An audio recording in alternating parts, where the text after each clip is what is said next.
আমাদের তো পাপের কোনো শেষ নাই, এমন কোনো পাপ নাই যে আমাদের দ্বারা হয় না। আমাদের এখানে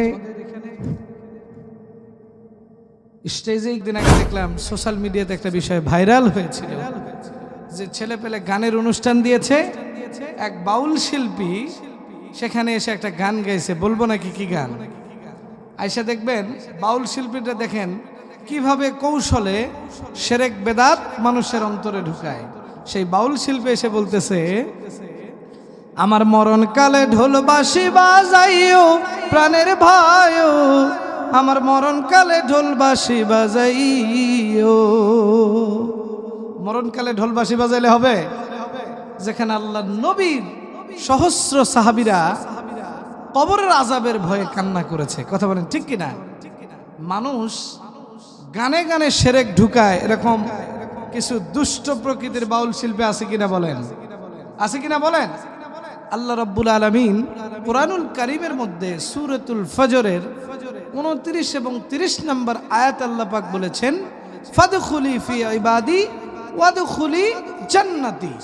আল্লাহ বলেছেন ফাদখুলি ফি ইবাদি, তোমরা আমার ওই সমস্ত উত্তম উম্মতের শামিল হও যারা দুনিয়া এবং আখেরাত, দুনিয়াতে এমন কিছু করে আখেরাত কামাই করেছে, তাদের শামিল হও। তাহলে আমি কি করব? ওয়াদখুলি জান্নাতি, আমি আল্লাহ রাব্বুল আলামিন তোমাদেরকে জান্নাতে প্রবেশ করিয়ে দিব। বলেন সুবহানাল্লাহ। আল্লাহর নবীর সাহাবীরা কবরের কথা স্মরণ করে কান্না করত, এরকম ঘটনা আছে কিনা বলেন? যেহেতু সময় সংকীর্ণ, আমি সামান্য দুই একটা কথা বলে বিদায় নিয়ে চলে যাব। একদিন মসজিদে নববীর মধ্যে দেখলেন একজন সাহাবী কান্না করছে। আল্লাহর নবীজি সাল্লাল্লাহু আলাইহি ওয়াসাল্লাম দেখলেন মসজিদে নববী থেকে কান্নার আওয়াজ আসতেছে। আল্লাহর নবীজি গভীর রাত, নবীজি ঘুমে মগ্ন হয়ে আছে। এমত অবস্থায় যখন দেখলেন মসজিদে নববী থেকে কেন যেন গভীর কান্নার আওয়াজ আসে, আমার নবীজি যেহেতু দয়ালু মায়ার নবী ছিলেন, আমার নবীজি মসজিদে নববী থেকে উঠলেন। আমার নবীজি বিছানা থেকে উঠলেন, উঠে মসজিদে নববীর দিকে দৌড় দিলেন। মসজিদে নববীর মধ্যে গিয়ে দেখলেন জান্নাতের সার্টিফিকেট প্রাপ্ত সাহাবী, জান্নাতের সার্টিফিকেট প্রাপ্ত সাহাবী কেন জানি কান্না করে, নামাজে দাঁড়ায় কান্না করে। আমার নবীজি সাল্লাল্লাহু আলাইহি ওয়াসাল্লাম মসজিদে নববীর মধ্যে গেলেন।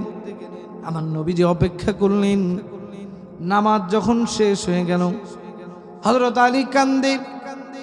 চিন্তা করে দেখেন, যারা দুনিয়ার জমিনে, দুনিয়ার জমিন থেকে যারা জান্নাতের সার্টিফিকেট পাইল, এমন সাহাবী যদি কবরের আযাবের ভয়ে কান্দে, তাহলে আমরা তো গুটি কয়েক বান্দা বান্দিরা যাদের দুনিয়াতে কোনো ভুলের শেষ নাই, আমাদের তো পাপের কোনো শেষ নাই, এমন কোনো পাপ নাই যে আমাদের দ্বারা হয় না।